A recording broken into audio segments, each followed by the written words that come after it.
bordel, je sais pas si c'est ma tête ou la casquette, mais il y a un des deux trucs qui a un défaut de fabrication, c'est sûr et certain. Je m'excuse pour toutes les fois où vous avez regardé des vidéos avec une casquette de travers. Bonjour à toutes et à tous, on m'appelle Steven. Ceci est une vidéo qui peut contenir des spoilers vu qu'elle va concerner Ant-Man 3 Quantumania. Alors, c'est un film qui arrive en 2023, donc ça veut dire que même si ce que je vous dis à l'heure actuelle est 100% vrai, c'est possible, eh bien ça peut encore changer. Prenez tout ça avec des pincettes. Si je vous en parle, c'est parce que ça vient de sources très fiable pour le coup, et c'est confirmé par plusieurs sources très fiables notamment, puisque vous n'êtes pas sans savoir qu'il y a le grand méchant, celui qu'on imagine être en tout cas le grand méchant de cette phase qui va remplacer Thanos avec de gros guillemets, Kang le Conquérant, incarné par Jonathan Majors, dont on a eu un premier variant dans la fin de Loki, et bien sera le méchant de cette phase, qui plus est le méchant de Ant-Man 3 Quantumania. Et c'est vrai que quand l'annonce a eu lieu, si vous voulez, on s'est dit tous un truc, c'est-à-dire que t'as eu Ant-Man 1, Ant-Man 2, qui sont des films parfois appréciés, mais toujours assez légers, tu vois. On sait tous, voilà, vous le savez aussi, que Ant-Man, c'est pas le héros le plus populaire déjà d'une part, et c'est pas celui le plus badass, quoi. Il peut se faire casser en deux en 2 secondes, et pour preuve, dans Doctor Strange 2, il était prévu que Wanda claque des mains sur la guêpe, qui était prévue à la base dans les Illuminati, pour tout simplement l'exploser, hein, donc comme un moustique. Donc ceci étant dit, quand ils nous ont annoncé Kang le Conquérant en tant que méchant dans Ant-Man 3, on s'est tous regardé un petit peu à distance en digital, et on s'est dit, attendez Marvel Studios, qu'est-ce que vous êtes en train de faire? Qu'est-ce que pourrait bien faire Ant-Man, la guêpe, n'importe quel personnage de cet univers contre Kang le Conquérant, hein, un des plus grands méchants des comics Marvel, qui peut voyager dans le temps, etc.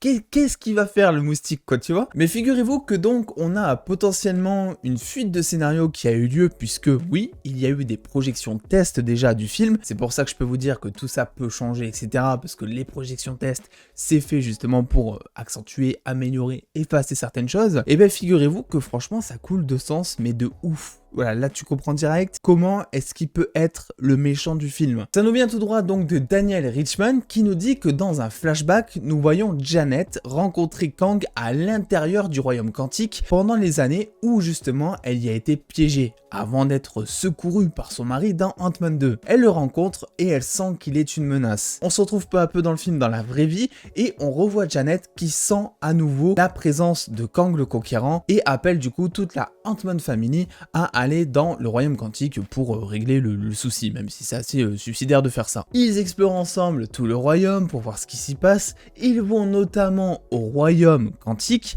donc potentiellement ce qu'on avait théorisé, vous savez, cette fameuse cité, donc c'est potentiellement là où se trouve Kang et un peu toute la clique. On y rencontre le roi Krillin, qui sera d'ailleurs potentiellement interprété par Bill Murray, et on apprend que Janet et le roi Krillin, et pendant la période où Janet était coincée dans le mode quantique, si vous voyez mon point de vue, ils ont pas fait que s'ennuyer, quoi. Le souci, c'est que le Gugus, il a toujours des sentiments pour elle, et au-delà de ça, c'est un Gugus de pouvoir. Étant donné du coup que Janet et Kang sont en guerre vu qu'ils sont venus dans le royaume quantique pour tout arrêter, et bien le roi Krillin, par amour envers sa dulcinée, en tout cas son ancienne, décide de lever une armée contre Kang le Conquérant, et aussi contre son bras droit, MODOK, qui sera interprété notamment par Corey Stoll, qui était déjà le méchant de Ant-Man 1 dans le rôle de Yellow Jacket. Alors on va tous dire que le méchant d'Ant-Man 1 était éclaté, c'est clair et net, mais l'acteur en soi et son interprétation était plutôt cool, et dans le rôle de MODOK ça va aussi, ça reste adapté, mais MODOK de base c'est quand même un scientifique, etc. Donc ça peut totalement coller à son personnage, je trouve. Et par ailleurs, MODOK, on en avait parlé pour être Jim Carrey à un moment, on en avait parlé pour être Corey Stoll aussi, et indépendamment de tout ce que je suis en train de vous lire depuis tout à l'heure,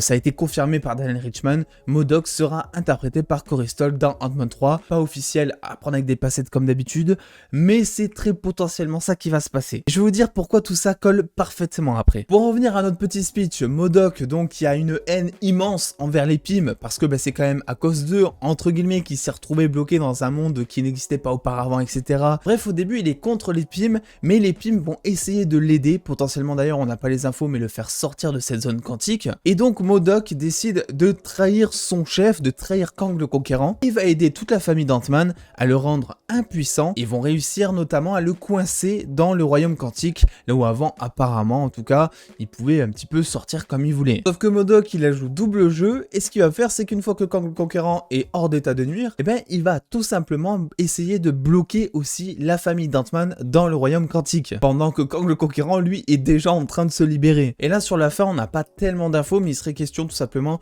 que la famille d'Ant-Man réussisse à s'échapper du royaume quantique en décollant dans leur petite navette spatiale quantique, on va dire. Et concernant les scènes post-génériques, elles n'ont pas été montrées durant les projections tests, donc on n'en a aucune idée. Donc toutes ces informations, elles nous viennent déjà de Daniel Richman pour tout le leak que je viens de vous lire, avec des infos qui ont été confirmées ensuite par My Time to Shine Hello, et aussi par Casey Walsh, qui sont tous les trois des scoopers un petit peu de renom dans l'univers Marvel. Donc le fait que les trois confirment peu à peu les dires de certains, c'est signe que, en tout cas dans ce que je vous lis à l'heure actuelle, il y a des choses qui sont vraisemblablement vraies. Je pense notamment à la présence de MODOK, le fait que ce soit le second méchant principal du film, le fait qu'il soit aussi interprété par Corey Stoll. Bien évidemment tout ça, ça reste sur des projections test, donc comme je l'ai dit, ils peuvent encore changer, et d'ailleurs Daniel Richman nous dit qu'ils songent potentiellement à changer la fin, mais que rien n'est encore décidé. My Time to Shine Hello a ensuite partagé une news supplémentaire que je trouve intéressante, disant que Kang le Conquérant, déjà d'une part, serait un petit peu le Thanos de cette saga-là, et que ensuite il apparaîtrait au fur et à mesure de la même manière que Thanos est apparu, mais en jouant potentiellement avec ses variants. Rappelez-vous, dans les films précédents jusqu'à Endgame,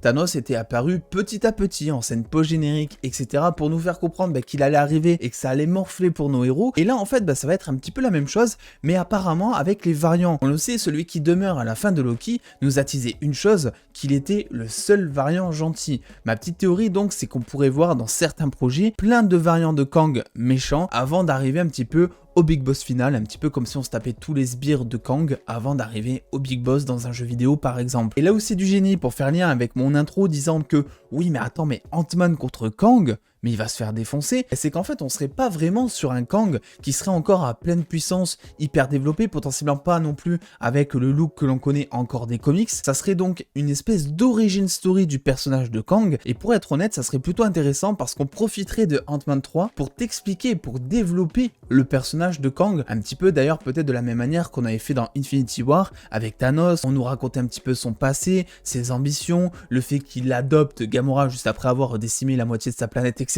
Bref, c'est quelque chose qui pourrait être assez similaire dans Ant-Man 3, et donc on suivrait, c'est ça que je trouve intéressant me concernant, l'évolution de Kang, je sais pas, de 2023 à 2025, on va dire un délire comme ça, mais si on n'a pas de date, 2025 étant, j'imagine, la date finale où il y aurait potentiellement une adaptation de Secret Wars avec un grand méchant Kang le Conquérant dedans, ou en tout cas un film avec Kang le Conquérant en tant que grand méchant pour clôturer un petit peu tous ces derniers films que l'on a eu et que l'on va avoir d'ici 2025. Le petit risque là-dedans, c'est MODOK. Alors je suis hypé par le perso, mais en même temps pas tellement, parce que nous le mettre en tant que second méchant, c'est MODOK et Kang le Conquérant, qui sont quand même deux méchants importants de l'univers Marvel. Comment est-ce que tu fais pour développer en fait les deux en même temps et les rendre aussi intéressants? Sans oublier le fait qu'à côté, il faut bien entendu développer encore la fille notamment de Scott Lang, qui deviendrait potentiellement une héroïne des Young Avengers plus tard. Après, je me dis que vu que ce personnage avait été vu dans Ant-Man 1 sous un autre rôle de méchant, on peut peut-être considérer que son développement a déjà eu lieu, et qu'en fait tout ce qu'il suffit de développer dans ce film, c'est le fait qu'il déteste la famille Pym pour l'avoir envoyé dans ce royaume quantique et pour avoir déjoué ses plans. Donc s'ils font ça encore, ça peut faire gagner du temps d'écran aux autres personnages. Tu n'auras pas forcément besoin de ultra développer MODOK, juste de raconter un petit peu peut-être les trucs qui s'injectent, s'ils s'injectent des trucs, ou ses ambitions un petit peu what the fuck, que MODOK est totalement intimbré dans les comics.